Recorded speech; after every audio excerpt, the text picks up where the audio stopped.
on page 119, if you have the book in your hand. We're at the chapter called The Service of Love. And the person who's going to be explicating the text for us is Eben Leder. If you'll recall, we are studying mystical texts as understood by the Hasidic tradition. So the Hasidic tradition was taking the Kabbalah and trying to figure out how that applies to regular Jews in the pews, right? How does that apply to our daily lives? What does it have to teach us? Because Kabbalah could be so esoteric and so out there, right? For the intellectual elite who were very involved in this language, in this jargon, in the texts, in the tradition of explicating those texts from Torah all the way through Midrash, all the way through Kabbalah. They were very familiar with all that, so they spoke in code that's very hard for us to access. So the Hasidic tradition takes a lot of those ideas and some of those texts and unpacks them for everyday life in their time. The text that we're going to be dealing with from the Noam Elimelech, which is Rabbi Elimelech of Lezhensk. Remember, teachers were often known by the name of their work, their greatest work, their most famous work. So his work is called the Noam Elimelech, and so often they just refer to the Noam Elimelech, right, rather than Rabbi Elimelech of Lezhensk. Is he the one we sing about? Which one? As the Rabbi Elimelech is I don't know. That is an excellent question, Sarah Moskowitz, that you are way more the aficionado than I in that set of Yiddish references. I don't know. We should find out. So the Noam Elimelech is the text that we're going to be looking at. And if you read it already, if you read the chapter and Eben Leder's discussion of this text, then you'll know that most likely this is, in his opinion anyway, being directed to people who are trying to figure out how to be tzaddikim. Right? So the tzaddik in training. So the person who really wants to be a righteous person and maybe even achieve the level of tzaddik that it's touching that mystical, magical realm. We don't have to worry about that necessarily. This still applies to us, thank God. But that's who this is being directed at. So a little less than the regular person. I mean, it's not directed as much to the regular person as to someone who is trying to figure out how to become a tzaddik. All right, so let's look at the text. Who would like to read on page 119, begin reading the Noam Elimelech? But not everyone at once, because that would be awkward. Jacob sent, that's where, yep. Jacob sent messengers before him to his brother Esau. Genesis 32:4. We read this verse with the verse, a person wrestled with him. Genesis 32:25. And with Rashi's explanation that the word vaya'avet, wrestled, is related to raising dust. Okay, so now we all go, what? Already. What is he talking about, right? This is how these texts begin. This is Jewish text study. So it is taking a text from Torah. All texts, of course, are rooted in Torah. And it's taking a piece of the Yaakov story when Yaakov is going back to meet his brother Esav. Remember Esav wanted to kill Yaakov because Yaakov stole the birthright and the blessing. He's going back to meet a maybe murderous Esav many years later. He's had wives. He's had a mess of kids, if you'll recall, right? And he sends messengers ahead of him to appease Esav because he hears Esav's coming with 400 men. Right? Yaakov approaches his homeland, his home territory, and hears that his brother Esav is coming out to meet him with 400 men. What does he think? Warfare. Warfare. The ancient Near East, that's all you can assume. 400 men are riding towards you. You don't have a great relationship with the guy who's in charge of those 400 men. Your first thought is warfare. There's a retreats. But Yaakov is very clear that he wants to come home. So retreat's not an option unless he's attacked, right? Then he'll have to. But what he does is very clever. He sends out messengers that come with gifts. And when they encounter Esav, they're supposed to get on their knees and say, these are from my master Jacob, your servant. And this happens over and over and over and over again, so that by the time Esav and Yaakov meet, Esav is appeased, or at least assured that Yaakov doesn't mean trouble. Because if the report came to Yaakov that Esav is riding in with 400 men, surely the word got to Esav that Yaakov is coming with a huge amount of wealth and people. So what might Esav be thinking? Same thing, war. He's coming to take back.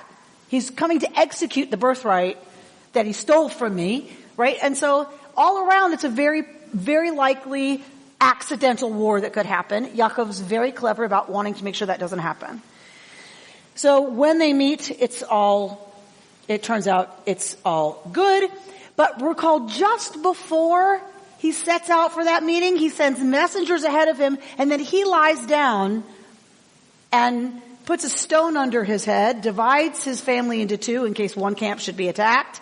One will get away, right? And what happens to him? Dreams. He has a vision, a dream. And in that vision, what happens? He's wrestling. He's wrestling with an ish. Ish means person, man. Later it's a malach. Turns out to be an angel. Later it said, I saw God face to face. So now it's God. We have no idea. We're not going to bother with that right now. That's for Torah study another time. Right now, all you need to know is ye'avek, to wrestle, right, is being tied to the Hebrew root of that, which is, or can sound like, because the letters are the same, which is avak. So we have ye'avek, and if I could write Hebrew, life would be a lot simpler. Ye'avek, and it's being related to the Hebrew, right? Avak. Now you don't have to know Hebrew to see this. Right? You see that? These are the same letter. These are the same letter. These are the same letter. You see that? So wrestle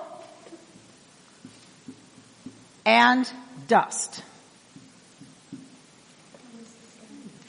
So this is how Jewish text study works. Right? You read it in English and go, what? Right? Because the rabbis are playing, the tradition is playing with Ye'avek. Because what probably is Ye'avek most related to in the story? Ye'avek. Ya'akov. Letters transposed. Letters transposed. Ye'avek wrestled Yaakov. Jacob. The heel grabber. Right? Akev. The ankle.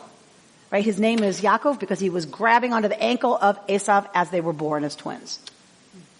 So this is the beauty of knowing the tradition. It's the complication of reading this in English and trying to make any sense out of it on one's own. All right. So the rabbis who are explicating this text, this is the genius for me of Jewish text study also, the beauty and genius of it is Ye'avek, he's wrestling, and that is related to the word avak, dust, those who kick up dust. Okay, like for now, all we can do is, okay, I will take the Noam Elimelech's word for that, but you can bet he's going to do something with this. That's clever. Does that mean it's only you read this depending on the context, it means one or the other? No. Ye'avek means to wrestle. Avak means dust, period, always.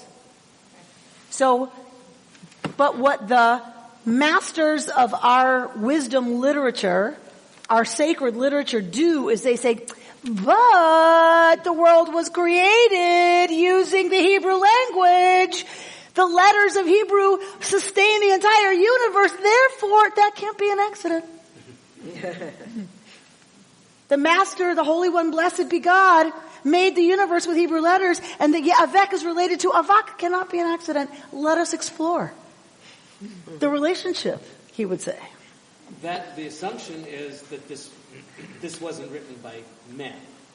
That these words actually in the Torah are holy, holy, come from God, and that there are mysteries in them, and that if we can only unpack them, we'll find out what those mysteries are. Correct. So Bert makes a very important point. This word that's found in Torah, right? Torah is written by God. So there's obviously 100 million things that one word could reveal if we only knew the secrets of how to unlock it.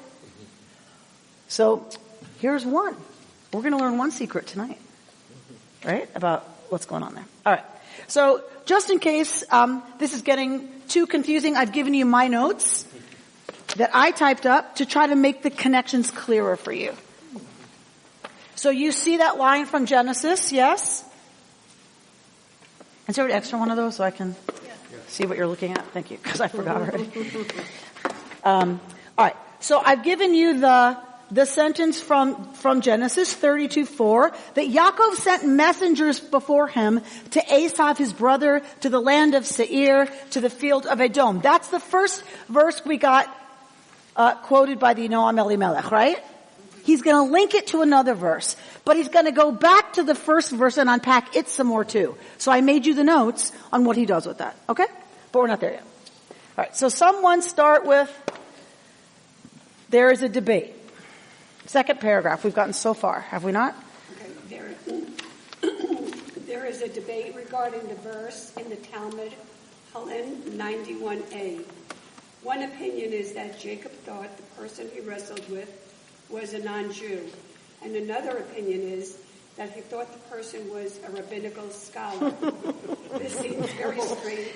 All right. It's like a very strange argument. So one thing that's important to know about the context is Hasidism was challenged as a movement. When Hasidism came on the scene, it was 100% challenged by the rabbinic regular people. Why? Because it was a movement about ecstasy, about ecstatic practice, about the Jew in the pew being able to access the secrets of the universe, right? And it's like the elite, the Talmudic Pilpul scholars were not interested at all in having the Jews dance and sing and reach ecstatic union with the one, God forbid. It was about following halacha. Is this chicken kosher? Is it not kosher? Can you do this on Shabbat? Can you not? Or how do you kosher a microwave oven?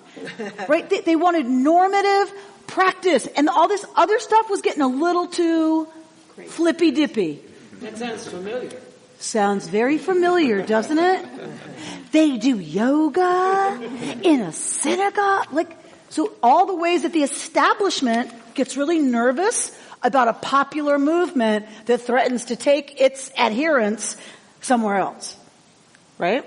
So the rabbinic establishment was deeply opposed to Hasidism. It burned their books. It got very serious. Sounds familiar too. The Reconstructionist prayer book I think Birgit is referring to, the 1945 Reconstructionist prayer book was burned by the Orthodox in the streets. So it does not go away. This is what we do, right? Not just as Jews, as human beings. This is what we do. So that's why this says there's an argument, right? Who was it that Jacob was wrestling with, right? Who attacked him? Who would be attacking Yaakov? Well, if Yaakov's the tzaddik, who would attack a tzaddik? A non-Jew? We're talking about seriously troubled times for Jews in Europe, right? That's who's writing this. Jews who have suffered from pogroms, from mass murder, right? So who would attack Yaakov? Well, obviously it's got to be a Gentile or someone from the mainstream rabbinic community. Who's most threatened? The non-Jew and the rabbis. That's who's most threatened by the tzaddik, by the Hasidic practitioner. All right, now that makes a little more sense to us. All right, keep reading to understand this. Somebody? To understand this, we need to explain the verse.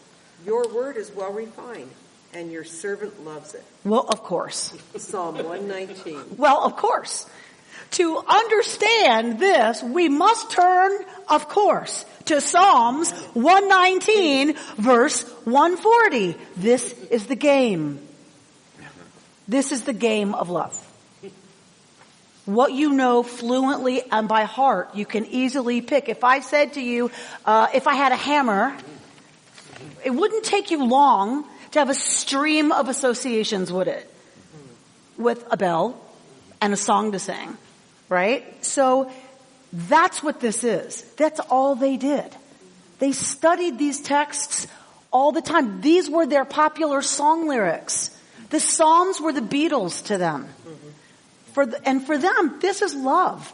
Think about you artists, right? One image leads you to another, leads you to another, leads you to another very quickly down the associative trail. So it is for the rabbis. This is their art form. These are their lyrics. These are their paintbrushes, right? These are their flutes.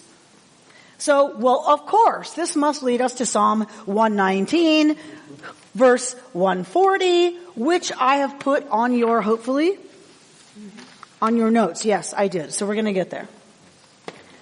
All right. It is known, somebody read it is known that Tzaddik's prayer. It is known that a tzaddik's prayer is answered when he prays for a sick person or for others in need. This seems as if the Holy Blessed One is subject to change. Heaven forbid. Heaven forbid. But the root of the matter is as follows. The Blessed One created letters which in their original state are pure potential. A tzaddik can reconfigure the letters so that they form whatever words he wants. These configurations are what a tzaddik does in prayer. He makes his own combinations. His prayer does not cause change in the creation. Heaven forbid. As the letters he is using were always there. All he is doing is creating new combinations. What is the problem the Noam Elimelech is coming to answer? If a tzaddik, because now we're really explicating a tzaddik's prayer and the tzaddik's ability to affect real change through prayer. That's the topic we're discussing, not Jacob, not Psalms. We're discussing the tzaddik's ability. Remember, this is a lesson to the tzaddik in training. The tzaddik's ability to touch that other realm and really affect healing in the world. What is the problem with that? We know tzaddik can do that. Because if the tzaddik's prayer can change the outcome, then God's not omniscient or omnipotent, because what was going to be is not what has happened now. So the problem is, if a tzaddik's prayer changes God, that's a problem. It's a problem on a lot of levels. It doesn't mean God's not omniscient, and it doesn't mean God's not omnipotent. It means God changes. That for the Neoplatonists, the Neo-Aristotelians, right, Maimonides, all those folks, it makes them very nervous because it means God's not perfect. If something's perfect, it doesn't change, right? Yes, to give so much power to the person to pray that you can make changes. In what is if God is perfect, God can't change to say, you had cancer, but now you don't because the tzaddik prayed to me. There's a change in me, God. God forbid I would be indicating me for God. But right, there's a change in God. Then if there's a change in God, something wasn't perfect. We needed to change. And needed to change. Well, in line with the tzaddik's understanding of what should be, that, or God is influenceable. That means God's not perfect either, right? This is a huge issue. Today, you ask me what are one of my biggest challenges dealing with myself and every other Jew in non-Orthodox Judaism? What is the point of prayer? Exactly. I don't believe in a God who's going to cure who's going to cure that person's cancer.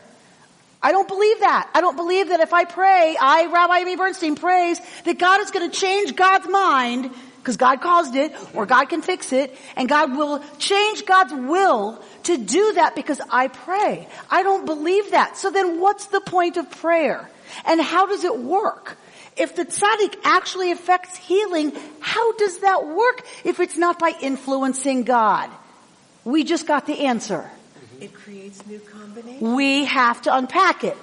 What does creating new combinations mean? Moving the letters around. Moving the letters around. Now, you can say that is just ridiculous, Rabbi. That's fine. But ask me to explain how I think prayer works, and it's not far off from this answer. There are things going on in the universe we do not see, right? They used to say, what, bugs, microbugs that are on your hands are causing infections, bugs that are invisible? Right. Until a doctor figured out when he washed his hands before delivering a baby, people quit dying. Right? So there's things going on that we can't see. And it's about somehow reorganizing what goes on that we can't see that seems to affect change. In what ways? I don't pretend to know. Right? How? I don't know. But we know that there's stuff that goes on that we don't see. A segue question. Yeah. What if God did not cause that person's cancer? I'm sorry? What if God did not cause that person's cancer? Yeah. What if the cancer was caused by something other, and then our prayer to God might be able to cure it? So the problem remains the same. It doesn't matter how the cancer got there. If I don't pray, God's not going to cure it. But if I pray, now God's going to do something that God wasn't going to do before, that's a problem. The perfect, omniscient, all-powerful, perfect God does not start from, I'm not gonna, now I'm gonna. Because you're in conversation with me. That's biblical. Abraham could do that. Moses could do that. That's a different theology. The Hasidim are already dealing with a different theology that says it's problematic to suggest there's a change in the perfect one. This is a tough one for us in English because the word pray, when we think of prayer in English, generally we think only of petition. Right. That and even the idea of what the sacrifices are, we think of that's what people did in order to change God's mind, which is a rather primitive pre-Jewish idea of what sacrifice was. But it's tied up with the English language. Which part? When we say pray, it tends to mean, for English speakers, prayer of petition. They mean that here too. They mean that here too. They mean a prayer of petition. They mean a Misha Berach. Exactly. The tzaddik's going to do a prayer of petition, a Misha Berach, and the Kadosh Baruch Hu is going to change its mind. There's still a problem. God changing God's mind is a problem. All right. We just have to accept that it's a theological problem. Maybe not for you, but for some people, for them, it's an issue, which I think is a huge issue in our time. People who don't believe in a God who has a mind, and certainly doesn't believe that mind can be changed, what's going on with prayer? Why does, for some people, it seems to work, whatever that means. Right? I like to think of these, I hate to use a sports analogy. Oh, but here we go. It's before the game, and you got two locker rooms, and both locker rooms are, they have a prayer service to win, and this poor God trying to figure out, all these people are like hawking them. Right? So we know that whatever team wins, God listened to. That, you see the problem. But this is where I introduced the concept that God may not cause either team to win or to influence. None of us believe God causes either team to win. Okay. We still pray. Well, we pray because we hope that God might change it in our favor. That does not mean... It presumes that there's a God who could. Yeah. Most of us don't have a God who could. I don't. I do. Okay. No, I don't think God can. Alright, so I share the same problem. Maybe you don't, but I share the problem of the Hasidim, which is, my God doesn't do that. So what's prayer about? They don't pray, the Hasidim? Betach they pray. Let's keep going, and you'll see if it answers any of your questions. Alright, so we could still ask, page 120, because we're not getting very fast, are we?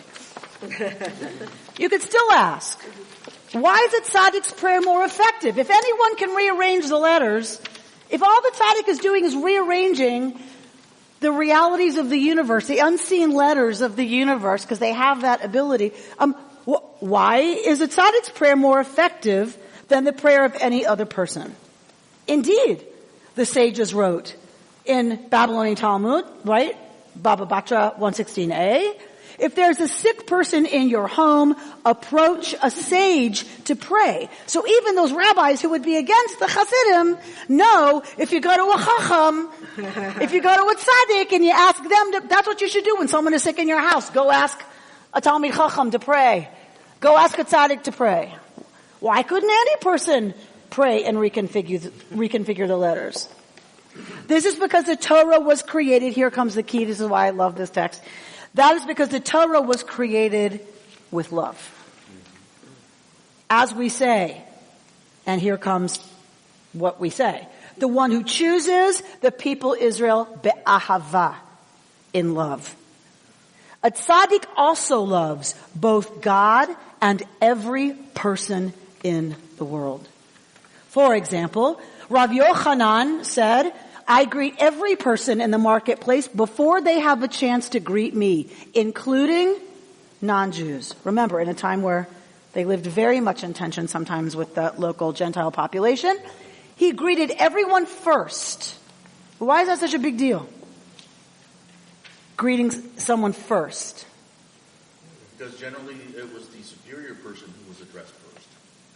The superior person, you pay homage by, good morning, Peter. Right? You don't expect a person superior to you to acknowledge you first. So, Rabbi Yochanan knows that. And he made an effort, he made a point to greet every person first in the marketplace.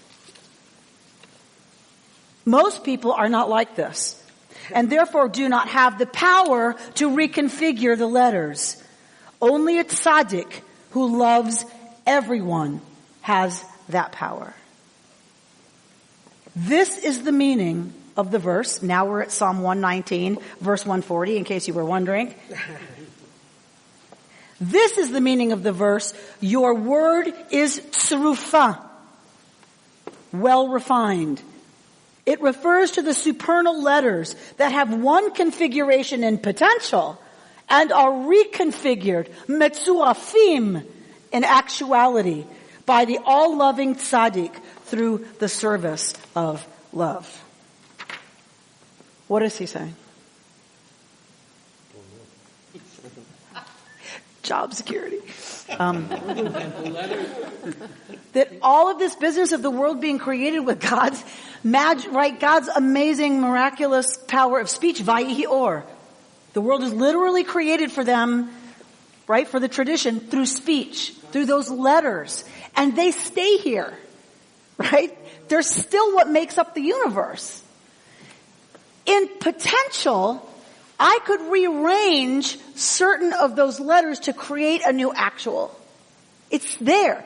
The Big Bang. Amy Bernstein, was at the Big Bang, the scientists would tell me. But I wasn't there in actual. I was there what? In potential.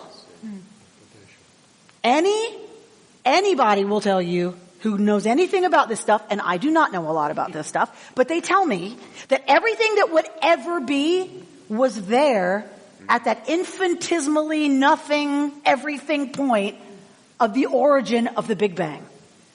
But not in actuality. It was in potential. The rabbis work a lot in the realm of at least the medieval folks, the Neo-Aristotelians, the Neoplatonists. They're working a lot in the realm of potential to actual. I potentially was a nurse. I did not actualize Amy as nurse. I was potentially a ballet dancer. I did not actualize Amy as ballet dancer. I actualized the potential of Amy as teacher, as rabbi. Right? So there's infinitum, ad infinitum of potential that tzaddik, out of great love, is able to move the potential around and make it begashmiut, in reality, in actuality. Is that by making words? So, because then you get, I'm thinking of, well, if the tzaddik says the words, they work, and if another person says the words, they don't work, but the letters are in the same configuration. So it seems that it seems that he's suggesting, which that's what I love about the lesson, that the actuating agent is love of all people. And most of us do not achieve that. So it's the intention with which the words are said, or the... It seems it's even pre the intention of the words. It's my capacity or my choice to actualize my own potential for loving every human being, doing all the work that entails on oneself. That is what enables me to say the words with an intention that now has a different result in the world. It's not just kavanah. It's not just the strength of the intensity of the intention of the tzaddik. It's that the tzaddik loves everyone. And that is what gives the tzaddik's words the power to alter reality. With all due respect, was this written by a tzaddik? It's like the rabbi saying. This is pretty heavy stuff. Yeah, well, did you come here thinking it was going to be light and easy stuff? This is very... But then, It's so esoteric, that's right. All right. then So, what is love? I mean, Jimmy's going to push it now. Wait a minute. I think that's a good point. Leonard Cohen said in a song that I love that love's the only engine of survival. Love is the only engine of survival, and they would add healing. How about Smith and Wesson? but again, I go back to my question: what is love? They're not going to answer that question Why? because they assume you know. They assume you know. And we don't want to go there. And we don't want to do that. We know what it means to love, to act as if we love someone else, and we don't do it. And most of us don't even have it really as a goal. We want to be nice enough to not get kicked out by the clan and left for toast on the savannah as tiger food, right? But really, most of us want to get away with, if I can pass someone in the supermarket and not have to say hello, that's really where most of us are most of the time. And they know that. That's who they're writing to, right? Or people who know they want more than that. And I believe this is a strengthening text, right? This is a text that's meant to work the muscles of a tzaddik who's someone who's trying to really love everyone and treat everyone with respect. And this is like fuel. This is like power food, right? This is spirulina, wheatgrass for the budding tzaddik. And it is amazing this is at a time when they were being, pogromized. And Pogromized. No, but I mean, you wouldn't expect that love would be the love answer. Would be what you would say at that point. That's exactly right. You want to talk, you would expect more revenge and violence. And they knew that. They knew that that's the human tendency. And they know that is not the spiritually mature answer. Yes, writing to take vengeance is absolutely the instinct. And some people would argue is the only dignified, respectable, right thing to do when they've attacked your town. They also knew that didn't get the Jews very far generally. They were crushed the next day by a bigger army, right? But also that that's not a spiritually refined place to stay. Because it just leads to bigger and bigger battles and more revenge and more blood killings until nobody's left. All right. So, Excuse me, let me just say, I think the reason there are so few tzaddiks is because they were all killed by the people who didn't love as much as they did. So this is the great challenge. This is the great challenge. One of the things that's been said about us as a people, by our people, I don't mean by anybody else, God forbid, by Jews, have said the best, the gentlest, the most loving among us were the first to die. Because they're the first to give their hat to somebody else who would be shot if they didn't have a hat. They were the first to share their bread, and so they were the first to die. And that is absolutely, a big part of where this tradition went. Is it? Not just in Judaism. Yeah, of course.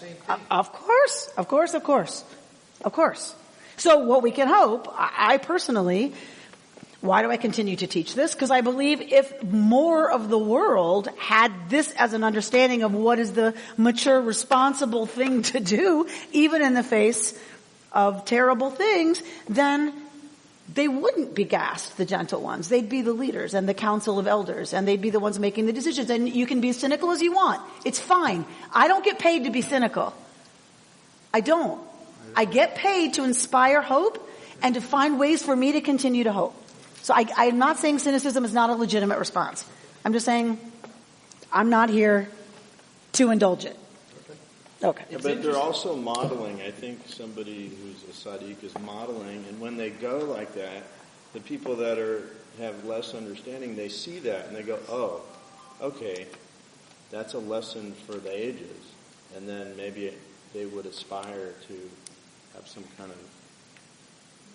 All of the martyrs of history, right, who refused, who turned the other cheek, right, all of the people who knew their lives were in danger, who chose not, right, Martin Luther King, all the martyrs, I think absolutely they hope, they trust that their way of choosing to stay true to what they believed was the right response would be a teaching and a model for those who came after them. And we still lift those people up in many ways as heroes, and they do inspire some of us to be bigger and more than we might be otherwise.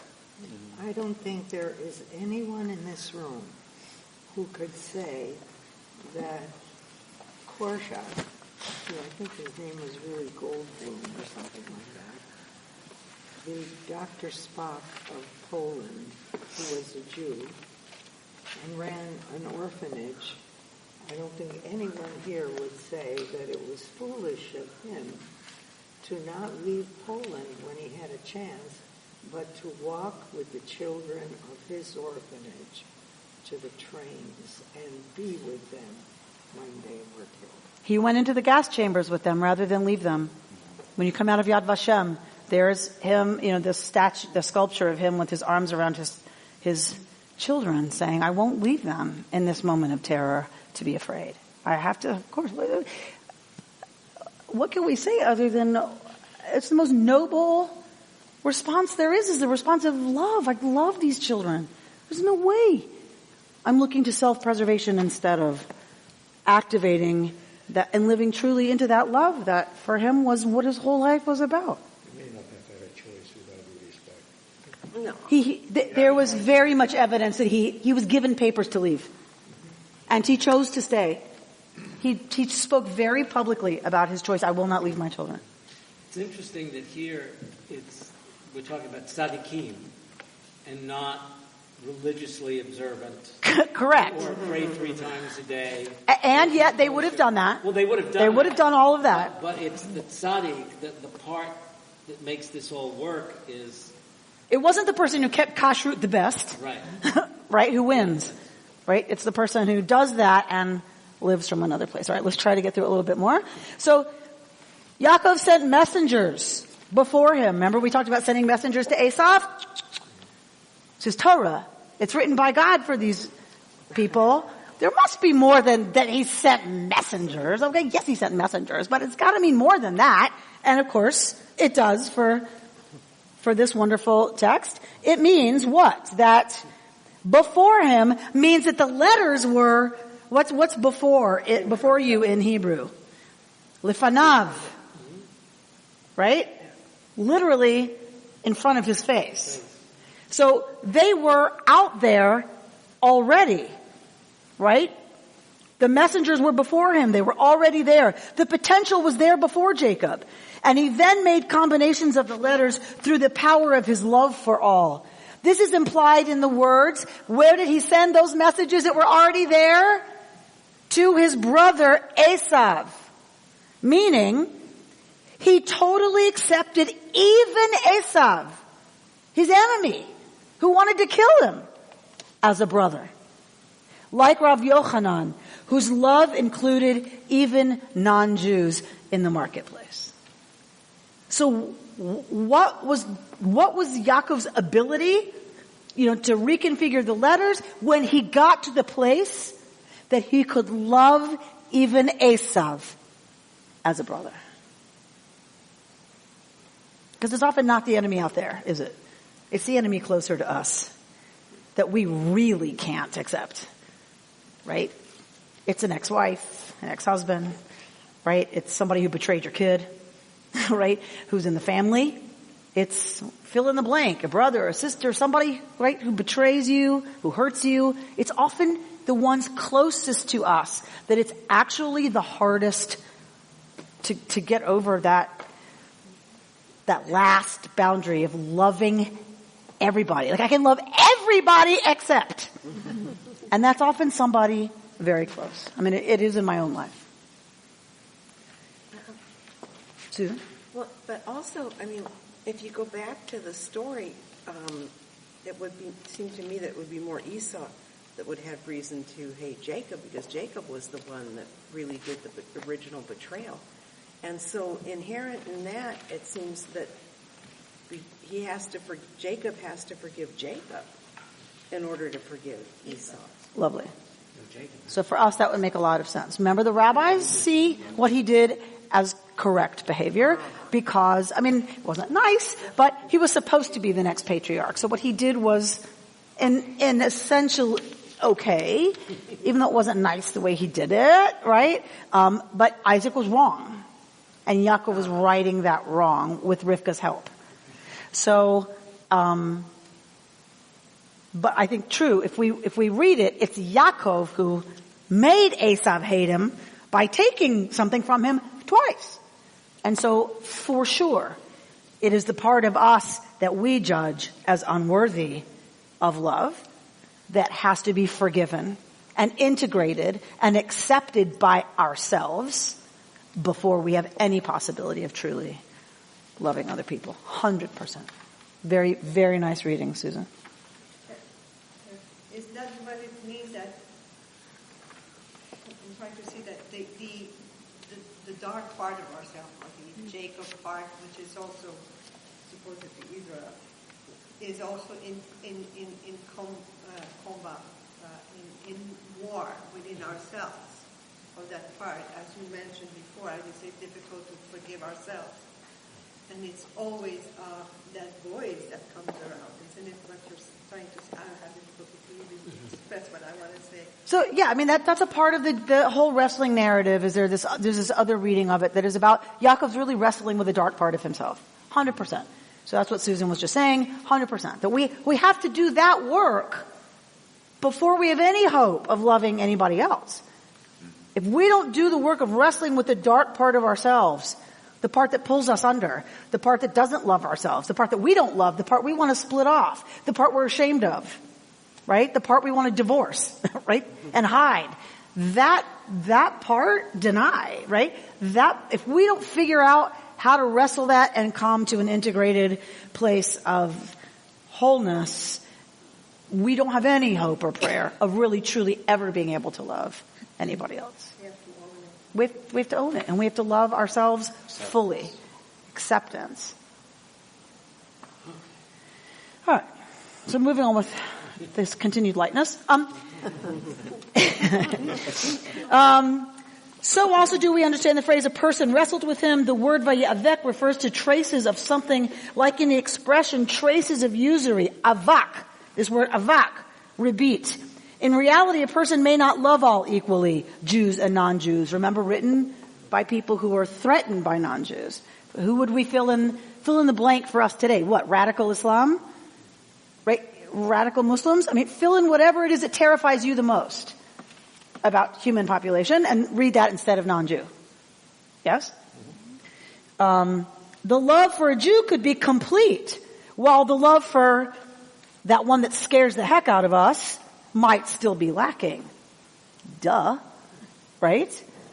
Still retaining traces of foreignness. I can figure out how to love, Sarah Moskowitz. But an Islamic terrorist? There's too much that's foreign about that for me to accept that we are close enough for me to actually get to a place of behaving towards that person as if I love them. Okay? This is the Talmudic opinion that Jacob thought the person was not Jewish. Right? So that would make sense. Who would he wrestle with the hardest? Who would he struggle with? Who would he wrestle with the most to try to love? The one that we demonize, right? Like the one that we see is most foreign from us. That was the struggle. To rid himself of the traces of foreignness that remained. Because really, if I say, you're too foreign for me to love, what am I really saying? I'm foreign to you. It's really me who has to remove being foreign to see you as somebody I could be in relationship with at all. To a relationship to. Similarly, the Talmudic opinion that Jacob thought the person was a scholar, right, implies that Jacob's love for this person was not complete. So that's the other argument. One is that it was a non-Jew. One is the other argument in the Talmud was that it was a rabbinic scholar. This is because Jacob realized that this scholar had not yet perfected his personality traits. Jacob did love him, but this love was still incomplete because of these deficiencies. So I love you for who I think you could become if you worked hard enough at it. In other words, it's not a foreigner. It's that I've got my standards. And if you work just hard enough, you are somebody I could love. That's still not a complete love. Right? If my partner would just stop doing this, that, and the other, I could be the perfect partner to her. Right? Right? Then we'd have a complete and perfect love. If she would just overcome her deficiencies. Right? Do what you want. Right. So let me go on record as saying it is I who has all the deficiencies. But the really funny part about that is that the person he's wrestling with is this Talmudic scholar. Well, there was no Talmud yet because there was no Torah yet. Of course. This is what the Torah was all about. So Yaakov was a tzaddik. Yaakov was a tzaddik for them. Existed outside he was a space and Hasidic time. tzaddik. Yeah. Of course. Torah is true for all time. Not just once upon a time. It's not a history book. It's true for all time. Now. Yeah, 100%. But isn't it true that it's a reflection of ourselves? Yeah, always. Yes. There's no other point to writing this. Yes. It's all about our own reflection. Yes.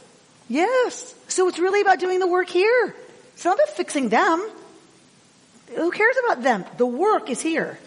Because what I feel about you is never about you. It's always about me. I cannot like what you do. I cannot like what you think. I cannot like what you believe. But if you're a human being, this teaching, and you can agree with it or not, I'm just teaching you the teaching, is that some things are only able to be affected when we truly love another human being regardless. Spiritual axiom. If there is a problem, if I have a problem with someone else, it's not their problem, it's my problem. That's exactly right. That's right. So, I hate the haters. Huh, interesting. So I hate the haters. So who's hating? You. Me. Right. Okay. So I'm not pretending I'm one of these, by the way. Let's be very clear. I'm not pretending I'm here. I'm not suggesting, oh, I've got this down. Ask me how you two can do this. I'm nowhere near any of this. I hate the haters. I hate haters. Right? But I'm open to a teaching that suggests, Rabbi, you might want to look at that. Hating the haters, right? You might want to look at what that actually creates in your life. Or, right? I'm intolerant of that. You might want to I invite you to look at that. So I'm invited into the text, as everyone else who's been brave enough to come here tonight. Okay, this is the meaning of the verse. A man wrestled with him until the rise of dawn, until alot hashachar, literally until the dawn light came up, arose. He struggled to remove the darkness within himself and to achieve perfect love. He didn't wrestle till the dawn, God forbid. You should think that's all that means. When did he wrestle till? Alot hashachar, till the light came up in him. You gotta wrestle until the light comes up. You don't get to say, I've been doing this for 6 months. And so I'm done. Because that's as much time as this project's getting. Right? You wrestle until the light comes on. So the Talmudic debate is not so strange after all. Would you have believed half an hour ago you would be saying, oh yeah, that's true. So the Talmudic debate is not so strange after all. Each position, meaning the Gentile or the the rabbinic scholar, highlights a different aspect of Jacob's ability to achieve perfect love for every person. You shouldn't think that the debate in the Talmud is actually a debate. It's actually two aspects of the way that Yaakov had to overcome his own resistance to love. The Gentile, who was all about being so different from me, I don't have anything to do with you. And the person who hates me, so I'm going to hate you back.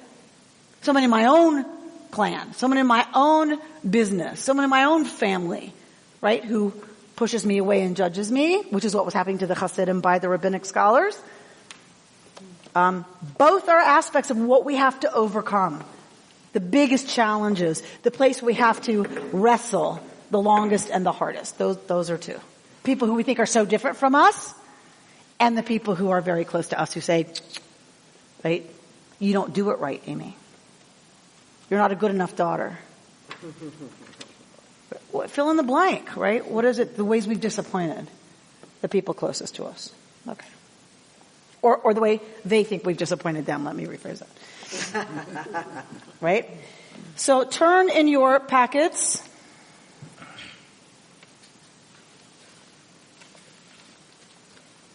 to, where am I going to skip to? Go to 123.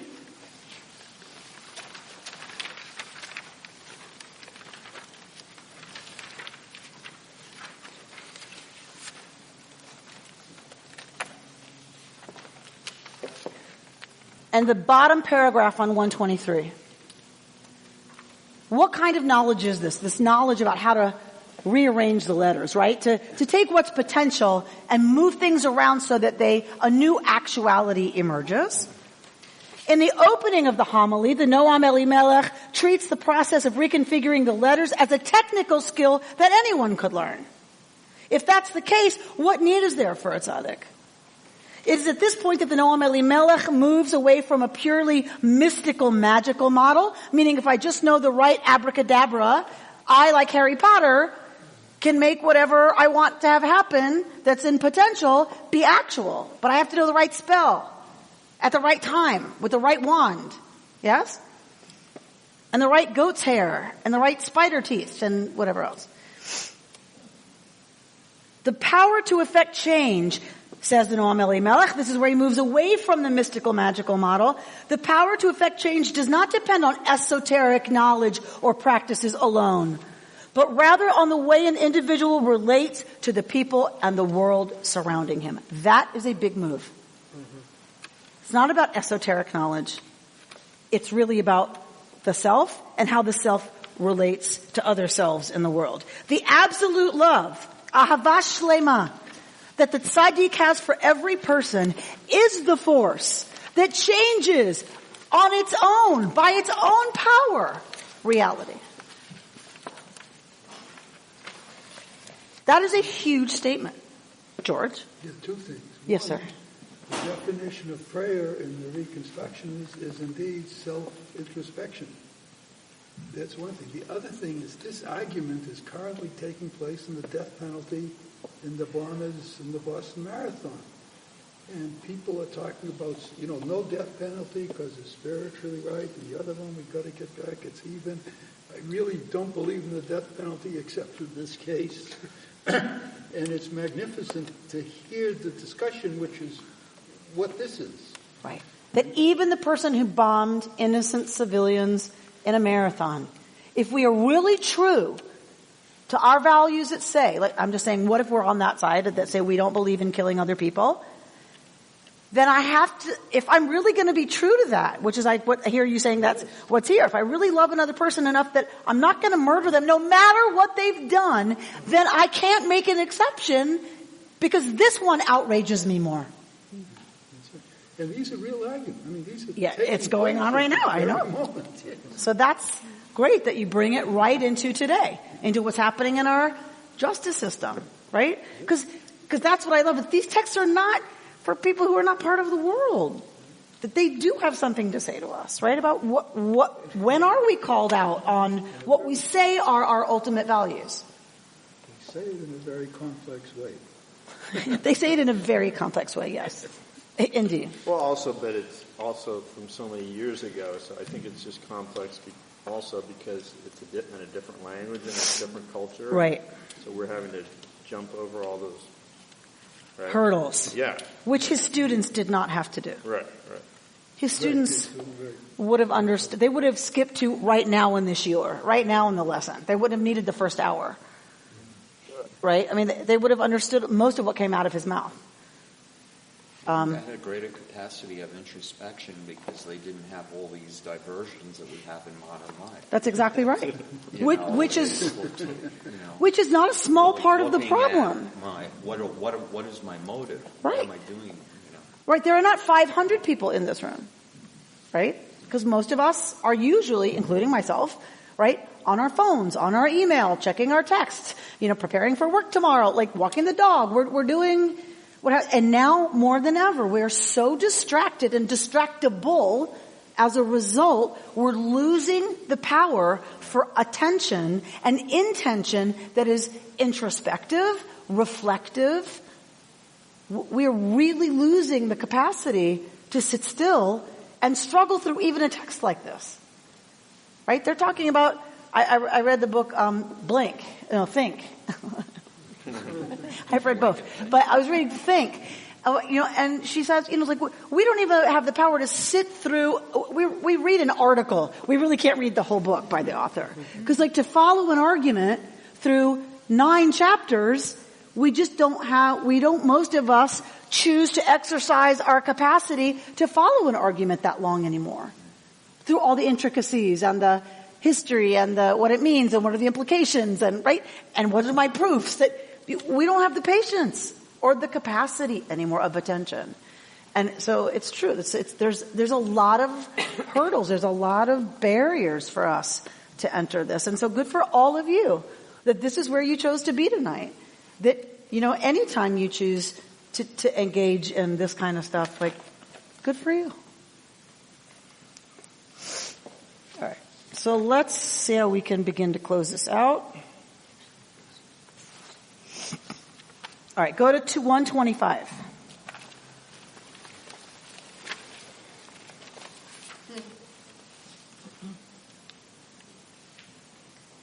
And this is Eben Leader.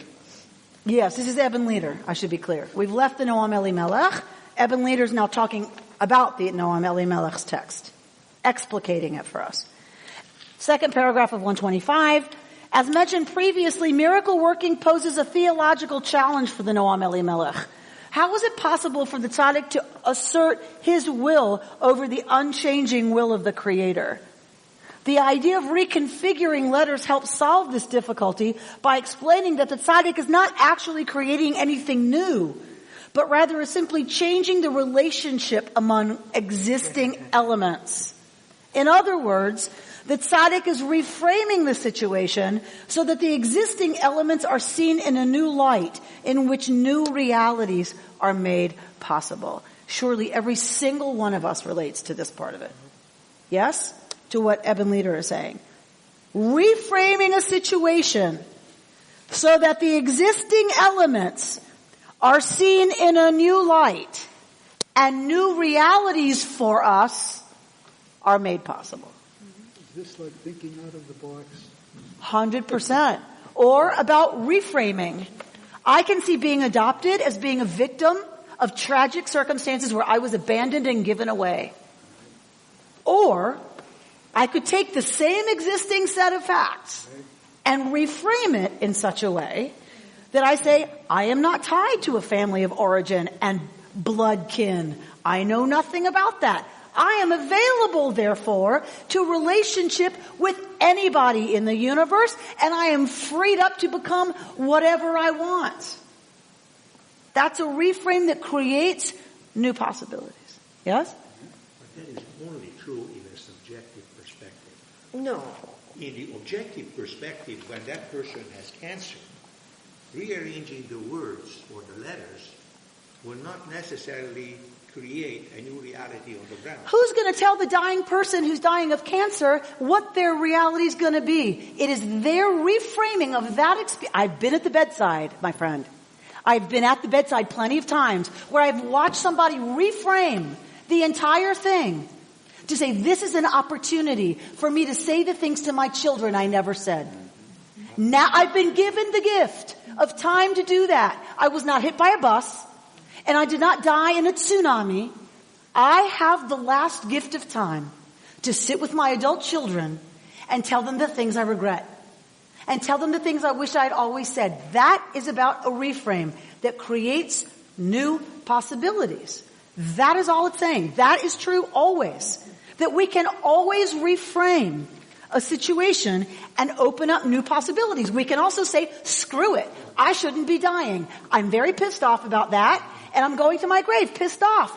Okay. So then no new possibilities got created because there was no reframe. It's up to us. Do we reframe it or not? That is the only possibility. Cancer is cancer. Death is death. Yes. What's possibility? What's the possibility? Me reframing what that means. That I'm not disputing. We can't cure the cancer by praying.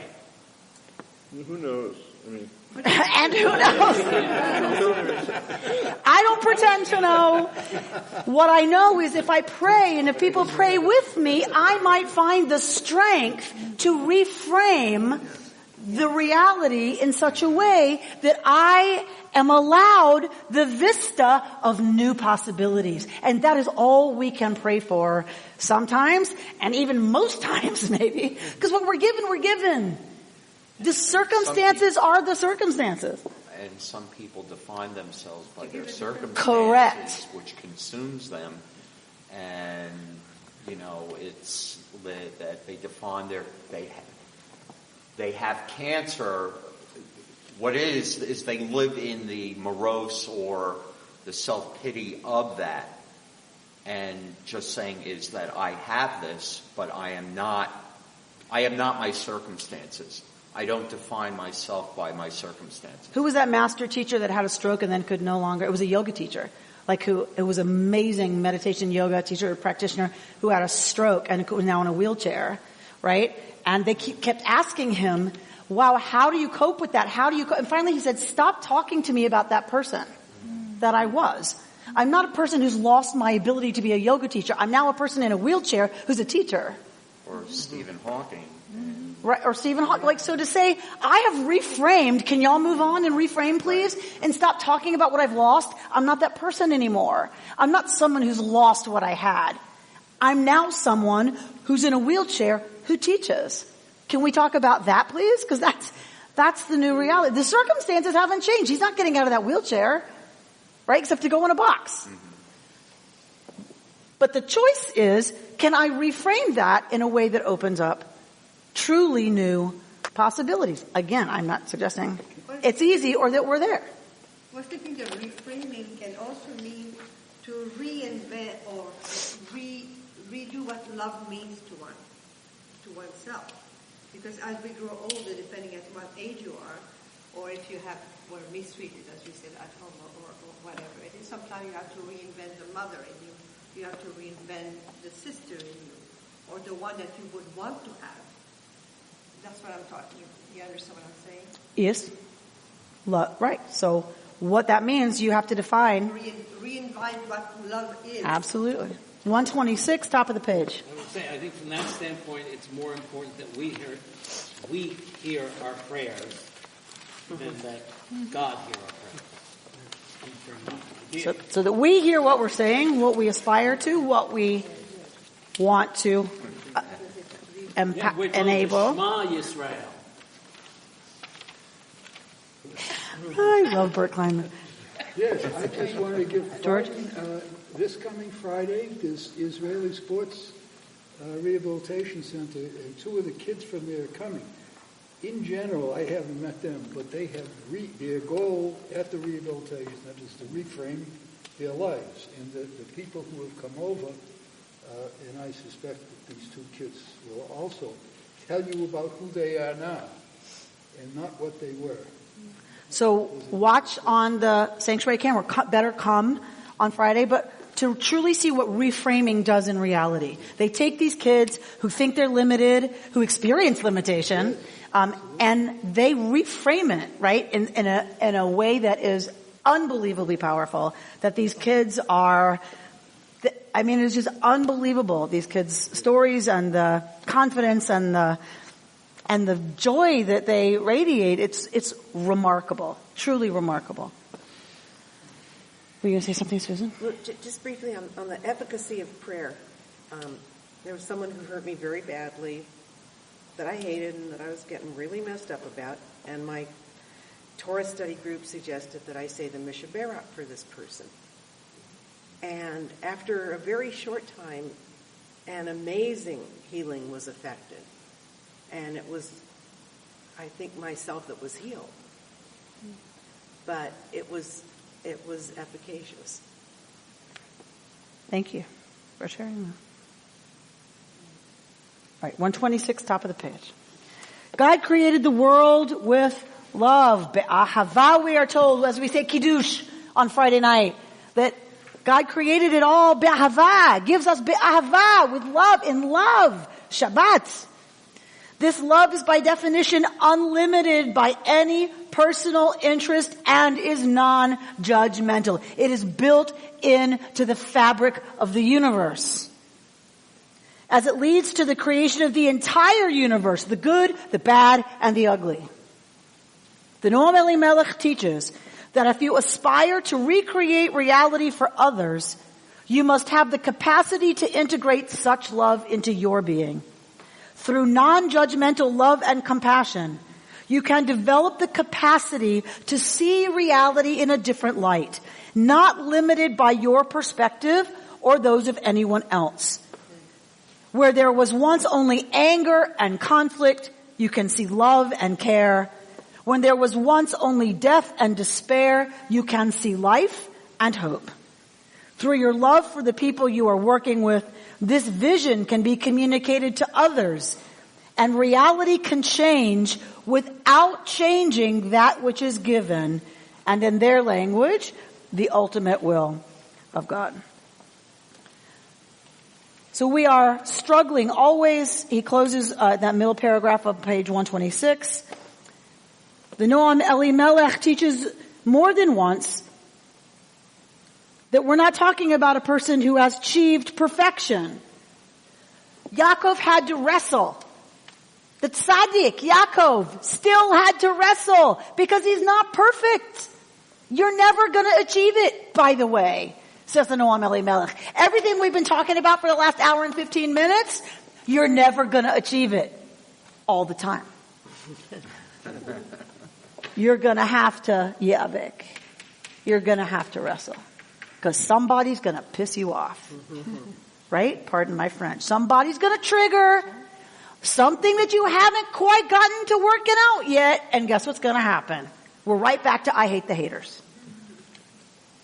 So does the dust mean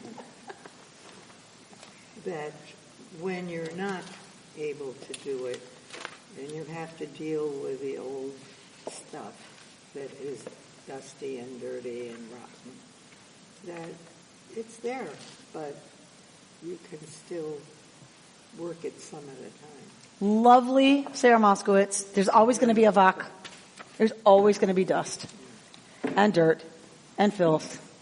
And that means we're going to have to, there's always a vak. So get to yavaking, right? Because that's what you got to do. You got to deal with the dust. You have to deal with the dirt.